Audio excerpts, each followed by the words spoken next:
when you study systematic theology, one of the things you learn is the principle of biblical interpretation. That means there are rules that govern interpreting scripture. Number one, for instance, is called the law of first mention. That every time you study a scripture, a thought line, you have to go to where it was first mentioned, and then that becomes the thought line that you use in interpreting that scripture everywhere it is found. Are we together? And then number two is called the law of emphasis.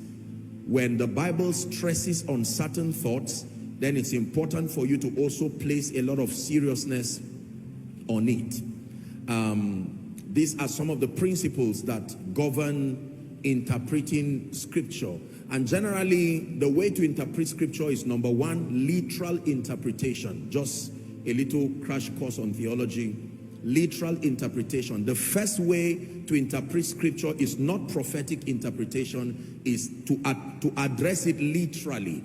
Now, if it does not make spiritual sense by addressing it literally, then you are going to have to deal with it within the context or relate it, comparing scripture with scripture to bring perspective to it. And if it still does not make sense, then you will have to buy into the lens of the Spirit to give it a prophetic interpretation.